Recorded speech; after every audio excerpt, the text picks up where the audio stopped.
많은 강조를 두고 있습니다. 그런데 거기에는 증인들이 있어. 증인들. 여기 제일 먼저 나오는 증인이 누구냐 하면은 바로 세례 요한입니다. 세례 요한. 세례 요한은 예수님보다 6개월 먼저 출생하셨습니다. 그러니까 예수님보다 6개월 형님이라고 볼 수 있겠죠. 그리고 그 세례 요한의 어머니 엘리사벳과 또 예수의 어머니 마리아와는 친척가래, 친척. 인척지간이었던 걸 알 수 있습니다. 자, 그 세례 요한이 오늘 말씀에 보면 예수님에 대하여 이런 선포를 하고 있는 거예요. 여러분 29절에 이튿날 요한이 예수께서 자기에게 나오심을 보고 이르되 보라, 세상 죄를 지고 가는 하나님의 어린 양이로다. 존 라일이라는 목사님은 이런 말을 했습니다. 본 구절은 성경을 읽는 모든 독자들의 기억 가운데 대문자로 인쇄되어야 할 부분이다. 그랬습니다. 여러분들, 대문자라는 활자가 뭡니까? 큰 활자 아닙니까? 그래서 큰 활자이기 때문에 눈에 확 띕니다. 이 구절은 독자들의 기억 가운데, 여러분들의 기억 가운데 대문자로 인쇄되어 각인되어야 할 말씀이다. 이 말은 뭡니까? 이 구절은 꼭 기억해야 되는 말씀이라는 것이 꼭 기억해야 되는 말씀. 자, 이 말씀을 한 사람이 누구냐 하면 요한이라 그랬는데 요한복음에는 두 요한이 나옵니다. 첫째는 누구냐? 요한복음을 기록한 요한이라. 사도 요한입니다. 사도 요한. 그런데 오늘 29절에 이 요한은 누구를 말하느냐? 세례 요한을 말하는 것입니다. 세례 요한. 예수님보다 6개월 먼저 세상에 오셔서 예수님의 길을 예비하신 그런 세례 요한 아닙니까? 그는 요단강에서 회개하라, 천국에 가까웠다는 회개의 메시지를 전하면서 아울러 세례도 베풀었습니다. 많은 사람들이 그에게 와서 세례를 받았는데 예수님도 그에게 가서 세례를 받았어요. 예수님이 그에게 가서 세례받고자 할 때 세례 요한은 깜짝 놀라요. 나는 당신의 신권도 제대로 풀 수 없는 그런 존재인데 제가 어떻게 예수님께 세례를 베풀겠습니까? 아니다, 아니다. 내가 너에게 세례를 받겠노라. 요단강에서 세례 베풀 때 놀라운 역사가, 삼위일체, 삼위 하나님이 동시에 현현하셨다. 현현이라는 말, 드러내셨다, 나타내셨다. 삼위 하나님이 나타났다. 자, 세례를 받는 주체는 누굽니까? 성자 예수님입니다. 요단강에서 겸손하게 세례 요한에게 세례를 받을 때 하늘에서 음성이 들립니다. 이는 내 사랑하는 아들이요 내 기뻐하는 자이니라. 그 음성은 누구의 음성입니까? 성부 하나님의 음성이에요. 성자 예수께서 세례를 받으실 때, 그리고 그때에 성령이 비둘기 같은 모양으로 그 가운데 임하셨더라. 성부, 성자, 성령, 삼위 하나님이 총출동한 그 세례의 현장에 누가 있었느냐? 세례 요한이 있었어요. 세례 요한이. 세례 요한이 예수님께 세례를 베푸셨던 것입니다. 자, 그 일이 있은 후에 29절, 오늘 말씀에 29절에 이튿날이라면 그러한 일이 있은 이후에 라는 말씀이에요. 아마 세례 요한은 자기가 직접 세례를 베풀었지만은 그 세례의 현장에서 얻었던 그 놀라운 그 은혜와 감사와 감격에 대한 충격이 아마 그 가슴 속에 얼얼하게 남아있었을 거예요. 이야, 저분이 그리스도시구나 하는 강력한 인상을 받았던 차에 그리스도가 예수님이 그에게 나아오시는 걸 보고 뭐라 그랬습니까? 그 주변에 있던 많은 제자들에게 보라, 보라, 세상 죄를 지고 가는 하나님의 어린 양이로다. 이 말씀은 엄청난 선포라고 볼 수 있어요. 엄청난 선포적 말씀이었다. 아마 이 말씀을 들은 제자들이나 혹은 그 주변에 있는 유대인들은 어린 양에 대해서는 익숙할 겁니다. 어린 양에 대해서는 친숙할 겁니다. 그렇죠? 왜 친숙합니까? 저들의 조상들이 애굽에서 나올 때에 어린 양으로 말미암아 어린 양의 혜택을 입었다고 볼 수 있지 않습니까? 10가지 재앙, 애굽의 10가지 재앙, 물이 피가 되고 개구리가 온 천지를 덮고 티끌이 이가 되고 파리가 가득하고 가축들이 죽어나가, 지금 아프리카 돼지 열병과 같이 말이죠. 아프리카 가축들이 죽어나가고 우박이 내리고 악성 종기, 메뚜기, 흑암. 마지막 10번째 재앙이 뭡니까? 애굽의 모든 장자를 치는 겁니다. 이건 결정적인 하나님의 심판의 칼이라고 볼 수 있어요. 근데 거기에 피할 길을 하나님이 열어주지 않습니까? 너희들 양을 잡아라. 식구들대로 양을 잡고 양을 죽이고 그 피를 문 좌우에 발라라. 그 양의 고기는 너희가 먹어라. 마지막 날 하나님의 천사가 나타나서 그 피를 보고 그 피가 발린 집은 넘어가세요. 피가 없는 집엔 애굽의 집이었단 말이에요. 6월절이 뭡니까? 넘어간다. pass over. 넘어간다. 그 피를 보고 넘어간다. 그러니까 어린 양의 피가 표적이었단, 표적.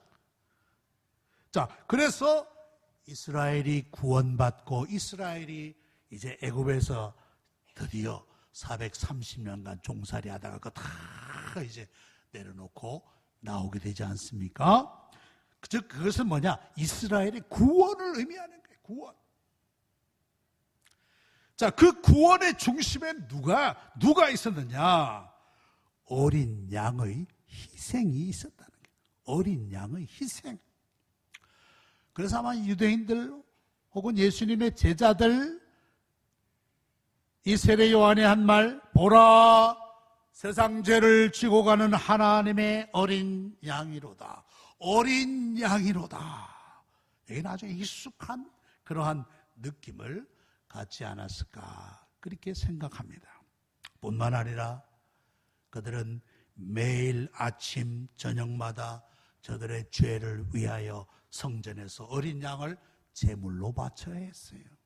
출애굽기 29장 39절에 보니까 한 어린 양은 아침에 드리고 한 어린 양은 저녁 때 드리라 그랬어요. 이것은 일시적으로 드리는 게 아닙니다. 대대로 드리라.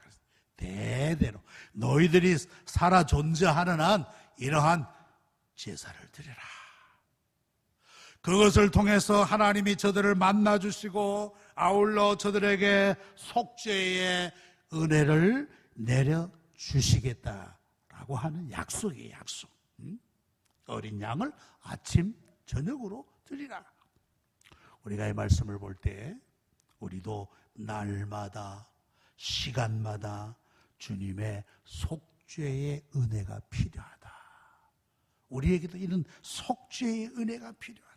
그러니까 우리는 늘 그리스도만을 의지해야 하는 그러한 존재들이다 라는 말씀입니다.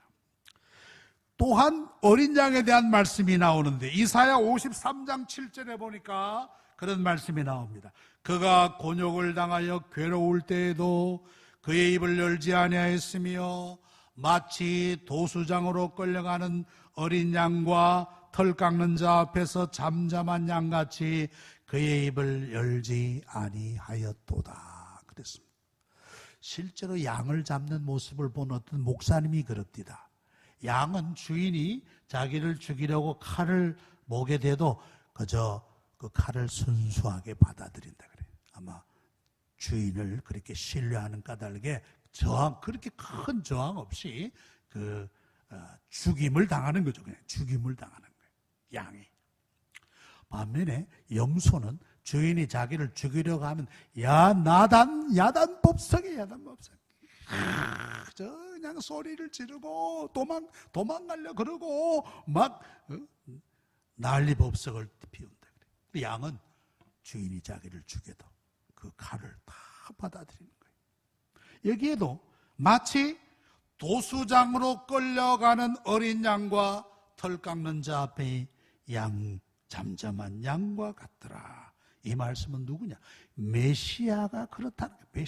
메시아 예수 그리스도가 어린 양처럼 도살자에게 끌려갈 것이지만은 그는 잠잠한 양과 같을 것이다. 여러분, 예수님 십자가에 못 박혀 돌아가시기까지 1년의 쭉 과정을 보면 예수님 로마 군병들에게 저항하거나 저들에게 탄원하거나 저들을 맞서거나 그러지 않았어요. 잠잠한, 그야말로 어린 양과 같이, 잠잠한 양과 같이 그 십자가의 길로 나가셨던 것을 우리는 볼 수 있지 않습니까? 자, 여기에도 어린 양이 나와요. 메시아를 미리 이사야 선지자를 통해서 보여주시는 것이다 라고 볼 수 있습니다. 여러분들 뿐만 아니라 여러분 아브라함의 생애를 가만히 보십시오. 아브라함이 그의 아들 100세에 얻은 아들 이삭을 잡습니다. 번제로 드립니다. 하나님이 명령하셨어요. 모리아 산에서 그 아들을 번제로 드리라. 그때 이삭은 꽤 장성한 청년이라고 볼 수 있어요. 청년. 근데 그 아버지가 그를 잡아서 그야말로 번제로 드리려고 합니다. 아브라함이 칼을 들고 아들 이삭을 잡으려 할 때 하나님의 음성이 들려.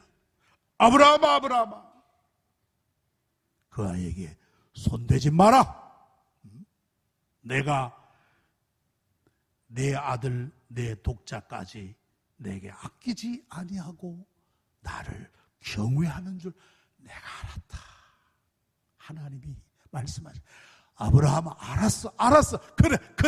야, 네가 그만큼 네 아들을 아끼지 않을 만큼 나를 위하여 헌신하고 희생하고 사랑하는구나 하시면서 하나님이 준비하신 예물을, 순양을 보여주지 않습니까? 그때가 아브라함이 너무 감격해서 그 땅의 이름을 뭐라 하죠? 여호와 이레. 여호와 이레. 즉 그 말은 여호와께서 준비하셨다. 여호와께서 어린 양을 준비해 놓으셨던 거란 말이에요. 세례 요한이 예수님을 보고 하나님의 어린 양이라, 보라 세상 죄를 지고 가는 하나님의 어린 양이라고 한 것은 여호와 이레의 하나님께서 인류의 죄를 대속하기 위하여 미리 준비해 놓으신 희생 제물이라는 말씀이란 말이에요. 희생 제물이라. 여호와 이레, 여호와께서 준비해 놓으신 우리의 속죄의 제물이신 그리스도를 가리키는 겁니다.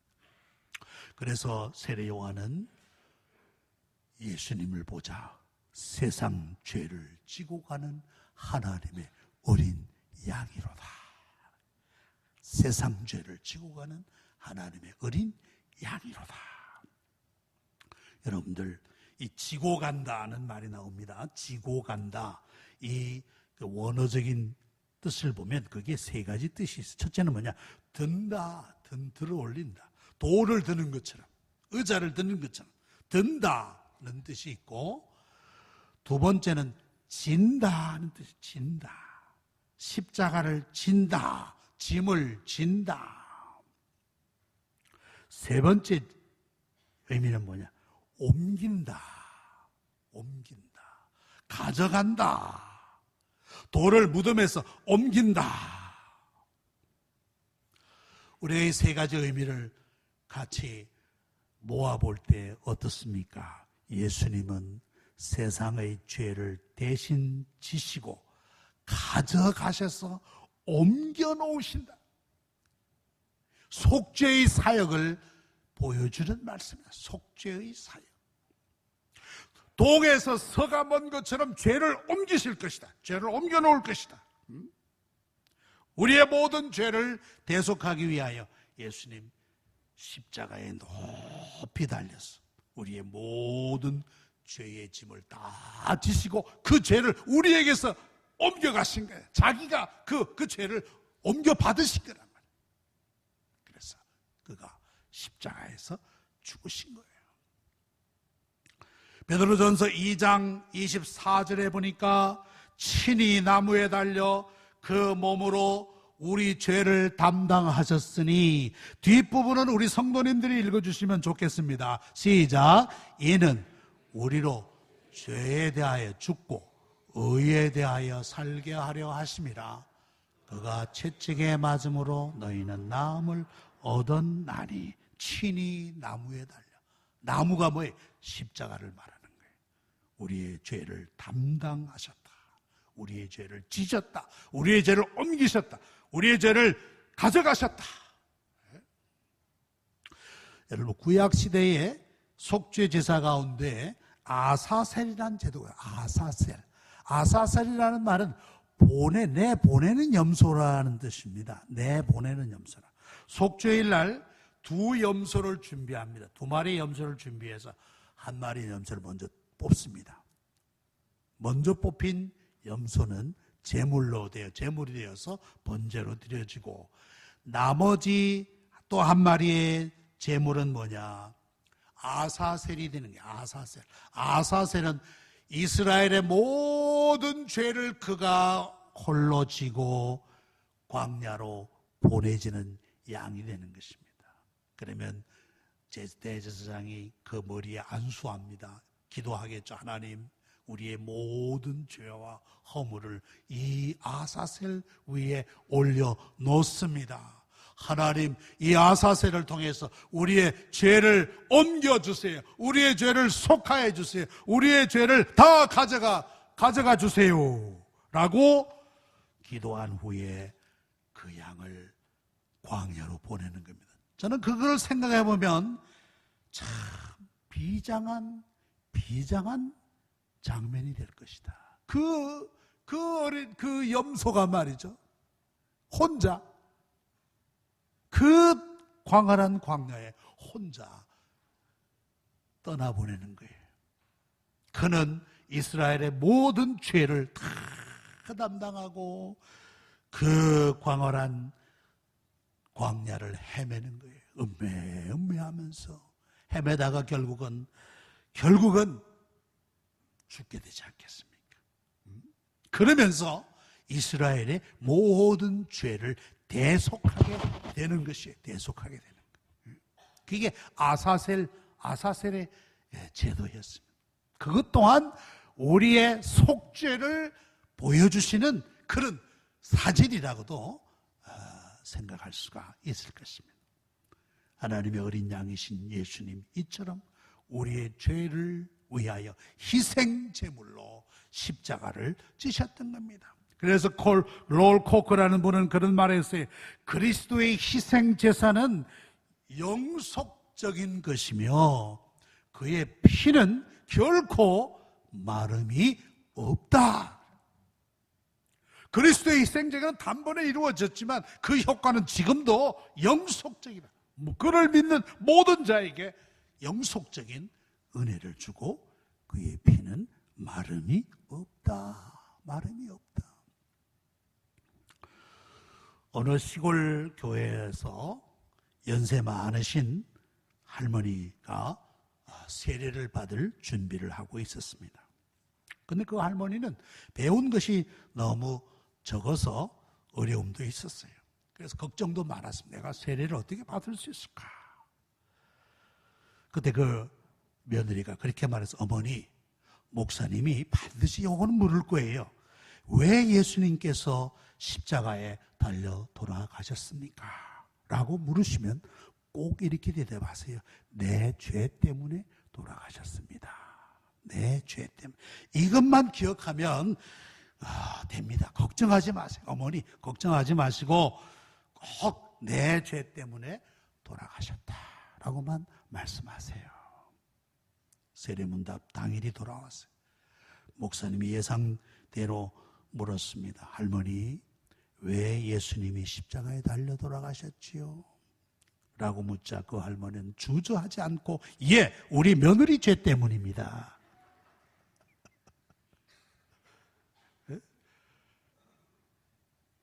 우리 며느리 죄 때문입니다. 아니죠.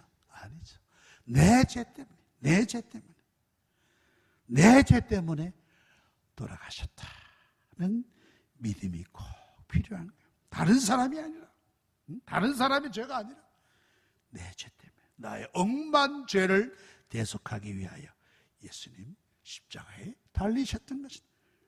그래서 세례 요한이 보라, 보라, 세상 죄를 지고 가는 하나님의 어린 양이로다 라고 말씀합니다. 근데 여기 보니까 세상 죄를, 세상의 죄들을 이라고 표현하지 않고 죄를 단수로 표현했습니다. 세상 죄를 지고 가는 하나님의 어린 양이로다. 예수님께서 없애시고자 십자가에 지신 죄는 어떤 특정한 사람들의 죄가 아니라 아담의 모든 자손들에 의하여 저질러져 쌓아온 전반적인 죄, 그걸 다 뭉뚱그려서 죄라, 죄들이라 그러지 않고 죄라 이렇게 표현했어요. 모든 아담의 모든 자손들이 지은 전반적인 죄를 의미하는 거예요. 죄라, 세상의 모든 죄를 지고 가는 하나님의 어린 양이라고 했습니다. 또한 이 말씀 보니까 세상의 죄를, 세상의 죄를, 이 세상이라는 말은 태초부터 세말까지 모든 시간 안에 포함되는 인류를 말씀한 것이라고 볼 수 있어요. 태초부터 세상의 이 종말에 이르기까지 그 시간에 속한 모든 인류를 포함하는 것이다. 세상의 모든 죄를. 그리하여 그 세상에 속한 모든 세인들이 그리스도를 의지하고 그 은혜를 갈망하고 그의 속죄를 기대하는 자에게는 하나님의 은혜를 주신다는 것을 보여주고 있는 것입니다. 교회 역사에 보면 말이죠, 이 모라비아 교파라는 또 아주 경건 운동을 하는 교파가 있었습니다. 모라비아 교파 선교사들이 그린랜드라는 곳에 선교했습니다. 그린랜드는 저 북쪽, 저 북극에 가까운 아주 그 동토의 땅입니다. 그 그린랜드 저기 나오죠? 예, 그린랜드. 맨 그 북쪽에 있는 북극에 가까운 곳이죠. 예. 거기서 선교하지만은 원주민들이 하도 이 참 무식해서 말이죠. 예? 교육을 시킨다고 해도 되지가 않습니다. 저들에게 이런 저런 방법으로 선교서 해본다고 하지만은 선교가 안 돼서 이제 다 접고 우리가 여기 선교가 안 되니까 이제 우리 철수하자. 그러면서 이제 저들이 항구에서 배를 기다리고 있습니다. 그러면서 어떤 선교사가 마지막으로 우리가 떠나기 전에 한 사람에게라도 복음을 전하겠다고 원주민에게 그 복음을 자세히 설명해 주었어요. 그런데 그걸 누가 들었느냐? 그 지방의 장관, 그 지방의 그 최고의 그 관리가 그걸 들었어요. 이런 일이 있나? 우리를 위하여 죽어준 사람이 있는가? 우리를 위하여 죽어진 구주가 있단 말인가? 그 말씀을 듣고 그 지방 최고 관리자가 감동하면서 선교사님들 가지 마시고 여기 머물면서 계속 선교해 주세요. 그래서 이 그린랜드가 복음화되는 그런 동토의 땅이 복음화가 되는 놀라운 은혜의 역사가 일어났던 것입니다. 마지막으로 세상 죄를 지고 가는 하나님의 어린 양은 성령으로 세례를 베푸시는 자다. 성령으로 세례를 베푸시는 자다 하는 것입니다. 세례 요한도 세례를 베풀었습니다. 세례 요한이 물로 주는 세례는 도덕적인 회개를 촉구하는 것이었다면 예수님의 성령 세례는 우리 인간의 본성을 변화시키는, 우리 인간의 본성을 새롭게 만드는, 즉 중생케 하는 그러한 성령의 세례라고 볼 수가 있어요. 고린도후서 5장 17절에 그런즉 누구든지 그리스도 안에 있으면 새로운 피조물이라.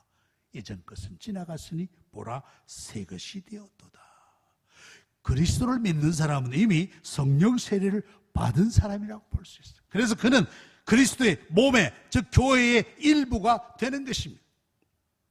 고린도서 12장 13절에 보니까 우리가 유대인이나 헬라인이나 종이나 자유인이나 다 한 성령으로 세례를 받아 한 몸이 되었고 또 다 한 성령으로 마시게 되었느니라. 이렇게 말씀하셨어요. 그리스도가 우리에게 주시는 성령의 세례로 말미암아 우리가 거듭나게 되고 하나님의 백성이 되고 하나님의 자녀가 되는 놀라운 은혜를 입게 되는 것입니다. 말씀을 맺겠습니다. 신앙은 믿음의 도리에 초점을 맞추는 일이다. 그렇게 생각합니다. 신앙은 믿음의 도리에 초점을 맞추는 일이다. 여러분, 햇빛을 돋보기에 모으면 뜨거운 열이 발생하지 않습니까? 우리 믿음의 도리를 그리스도에게 맞추는 것이다. 세례 요한이 보라, 보라, 집중하라, 그를 바라보아라, 그를 기대하라, 그를 소망하라 하는 말씀. 세상 죄를 지고 가는 하나님의 어린 양이로다. 이 말씀이 여러분들의 기억에서 강한 이 문자로, 대문자로 남아있기를 바랍니다. 여러분들 기억 속에 보라, 세상 죄를 지고 가는 하나님의 어린 양이로다. 그리스도를 바라봄으로 말미암아 사죄의 은총과 구원의 확신을 가지고 살아가는 성도들이 되시기를 소망합니다. 기도하겠습니다. 사랑과 은혜가 충만하신 하나님 아버지, 모든 사람이 죄를 지었음에 하나님의 영광에 이르지 못한다고 하였습니다. 그 문제를 해결해 주시기 위하여 하나님의 어린 양을 보내시어 우리의 모든 죄를 지고 가게 하였습니다. 이 놀라운 은혜에 감사하며 감격하는 믿음을 주시옵소서. 이스라엘 백성들의 아침 저녁으로 어린 양을 번제물로 드렸듯이 우리 매일의 삶 가운데서 우리의 죄를 지고 가는 하나님의 어린 양을 바라보게 하여 주시옵소서. 그래 우리가 죄를 이기고 성령의 원하심을 따라 사는 성숙한 믿음의 사람들이 되게 하여 주시옵소서. 예수님의 이름으로 기도하옵나이다. 아멘.